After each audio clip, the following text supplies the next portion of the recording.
자, 이런 식으로 해가지고 분봉 차트를 볼 수가 있고요. 언제 진입하고 매도했는지, 그리고 일봉 차트도 옆에서 볼 수가 있고, 그 시점의 호가 데이터도 볼 수 있도록 이렇게 구성을 했습니다. 그래서 이렇게 하나의 종목을 볼 수 있고, 또 다른 종목도 연동하면은 조금 기다리시면은 바로 이렇게 볼 수가 있다는 거예요. 체결 강도가 높다는 것은 매수세가 강하게 들어온다는 거죠. 오늘은 체결 강도가 급증할 때 같이 매매를 하면은 어떤 식으로 결과가 나오는지 AI를 통해 한번 검증을 해보는 시간을 갖도록 하겠습니다. 그래서 챕터 6을 만들고요.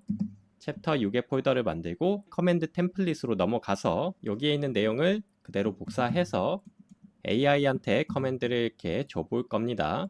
챕터 6을 작업할 거고요. 만들고 싶은 코드는 어떤 식으로 돼 있냐면은 여기에 조금 더 상세하게 얘기를 해주는 게 좋습니다. 전반적인 컨셉을 이렇게 잡았습니다. 체결 강도가 연속 상승할 때 매매하는 패턴이다 라고 일단은 얘기를 해보도록 할게요.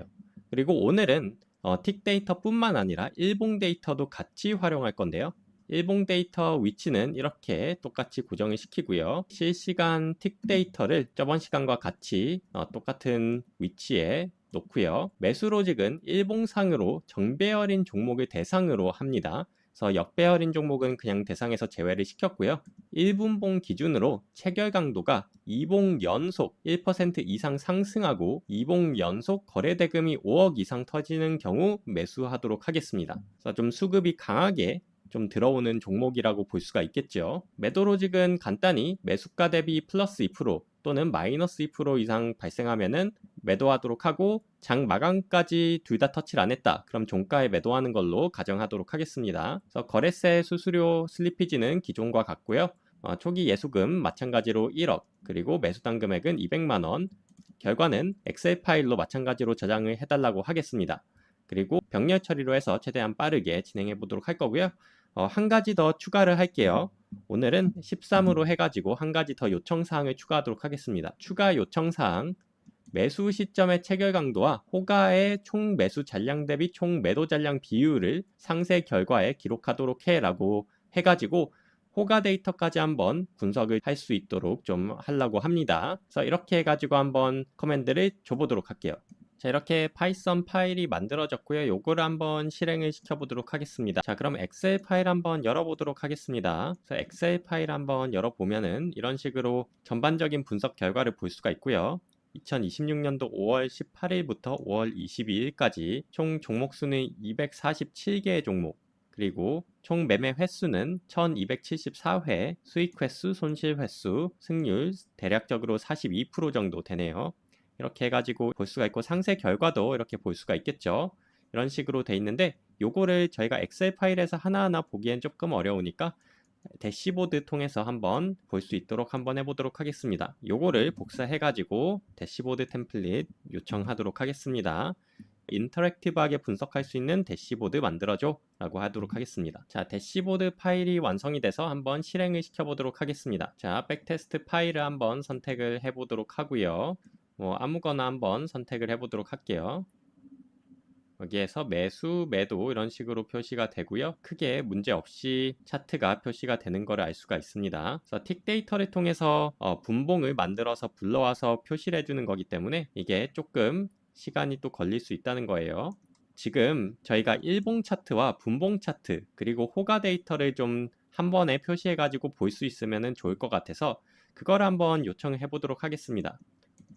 대시보드에 일봉 차트 그리고 호가 데이터를 표시할 수 있도록 구성해줘 라고 한번 요청을 해보도록 하겠습니다. 그래서 하나의 상세 결과를 클릭하면은 일봉 차트도 볼 수 있고 분봉 차트도 볼 수 있고 호가 데이터도 같이 볼 수 있도록 좀 전반적으로 확인할 수 있도록 대시보드 구성을 바꿔달라고 요청을 좀 해봤습니다. 자, 수정된 대시보드 파일 한번 다시 실행을 해보도록 할게요. 자, 아무거나 한번 클릭을 해보도록 하겠습니다. 자, 이런 식으로 분봉 차트와 일봉 차트 그리고 매수 시점의 호가 데이터를 좀 표시를 해주네요. 이런 식으로 호가 데이터가 뭔가 저희가 알고 있는 호가창이랑 조금 비슷하면 좋겠는데 그 부분을 한번 오더를 시켜보도록 하겠습니다. 호가 데이터 표시하는 부분을 HTS 호가창 형식으로 수정해줘 라고 한번 해보도록 하겠습니다. 그럼 다시 한번 시작을 해보도록 하겠습니다. 아무거나 클릭을 해서 보도록 할게요. 자, 이런 식으로 해가지고 분봉 차트, 매수 시점과 매도 시점, 일봉 차트의 매수 시점과 매도 시점 이걸 표시해 주고요.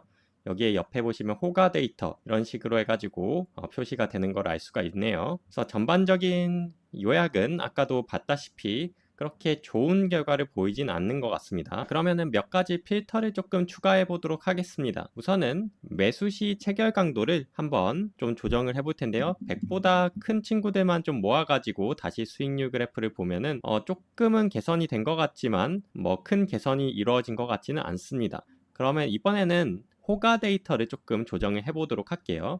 매수 시 총 매수 잔량 대비 총 매도 잔량 비율 자체를 이거를 한번 2보다 큰 친구들을 좀 모아가지고 좀 보도록 하겠습니다. 이렇게 해서 봤을 때 소량 개선이 된 것처럼 이렇게 보여지는데요. 우선은 이거를 조금 조합을 잘 해보도록 할게요. 요거가 2보다 큰 친구들도 있지만 이거를 0.5보다 작은 친구들 한번 더 보도록 하면은 이런 식으로 해가지고 뭐 큰 개선이 이루어졌다고 보기엔 조금 어려울 것 같네요. 그래서 지금 저희가 조정하려고 해놓은 필드가 요 체결 강도랑 총 매도 잔량 대비 비율 요건데 데이터를 좀 보면서 좀 맞춰 나가면은 좋을 것 같은데, 예를 들어서 이런 것들이죠. 지금 매수 잔량 대비 매도 잔량 요 비율 자체가 요거 나누기 요걸로 저는 의도를 했는데 AI가 그 반대로 해줬나 보네요. 요거 나누기 요걸로 해가지고 산출을 한 것 같고, 엑셀 값이랑 대시보드 값이랑 호가 데이터의 그 위치에 따라서 조금 다를 수가 있어서 여기에 실제로 뭐 차이가 나는지 조금은 표시를 해줬네요. 그래서 요거를 조금 보면은 일반적으로 요 매수 잔량보다는 매도 잔량이 좀 많을 때 단기적으로 좀 유리한 위치라고 보는 경향이 있는데, 이거를 조금 극단으로 끌어올려 볼까요? 0.3보다 작은 친구들로 가지고 극단으로 끌어올려도 큰 효과는 없는 것 같고, 그러면은 아예 반대쪽으로 한번 해보시죠. 아예 반대쪽으로 3보다 큰 걸로 하면은 어느 정도 효과가 나오는지. 호가 잔량이나 이런 식으로 해가지고 조정을 해봤는데 크게 개선된 흐름을 보이지는 못하고 있는데요. 체결 강도를 좀 120보다 큰 거, 약간 극단으로 가면은 어떻게 될까? 샘플 수가 적긴 오버피팅이 된 감이 있죠. 이거는 샘플 수가 너무 적으니까. 그래서 120보다는 110 정도로 해가지고 보면은 어떻게 될까요? 일단은 110으로 끌어올렸을 때 개선이 조금 이루어지는 것 같은 느낌인데, 이것도 마찬가지로 샘플 수가 너무 적다 보니까 이거를 샘플 수를 조금 늘려야 될 것 같네요. 이런 식으로 해서 한번 유의미한 개선이 나오는지 보면 좋을 것 같은데, 요거를 1.5까지 한번 해보시죠. 1.5로 하면은 확실히 낮아지는 것 같고 승률이 좀 낮아지는 것 같고, 한 2까지는 끌어올려야 이제 좀 괜찮은 결과를 얻을 수가 있을 것 같은데요. 전반적으로 봤을 때는 이런 방법으로 매매를 하면은 크게 수익이 나는 구간이 많이 없다. 그러니까 체결 강도가 연속으로 상승할 때, 그리고 거래 대금이 좀 터졌을 때 따라잡는다고 하면은 전체 종목의 대상으로 봤을 때는 유의미한 개선 사항은 별로 없는 것 같다. 우선 오늘의 결론은 이렇게 낼 수 있을 것 같습니다. 여러분들의 의견은 어떤지 한번 댓글로 남겨주세요. 오늘 여러분들과 함께 매매 전략을 검증하고 분석하는 코드를 AI로 간단히 생성해서 활용하는 과정을 같이 해봤습니다. 이렇게 코딩 없이도 퀄리티 좋은 분석 시스템을 만들 수 있는 이유는 제가 쓰고 있는 이 프로젝트 구조 덕분인데요. AI가 코드를 만들 때 잘못된 방향으로 가지 않도록 하는 여러 가지 규칙들과 참고 자료를 제가 사전에 만들어서 최적의 구조로 설계했기 때문에 이렇게 큰 어려움 없이 퀄리티 좋은 코드를 생성할 수 있었습니다.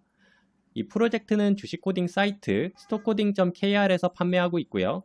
이 주제로 영상이 다 올라가기 전까지는 어느 정도 할인이 또 들어가고 있으니까 참고해 주시고요. 구매하실 때 GitHub 아이디를 입력해 주시면 향후 업데이트 사항이 있을 경우 업데이트 버전도 다 받으실 수 있으니 참고해 주시기 바랍니다. 그럼 다음 강의에서 뵙겠습니다. 감사합니다.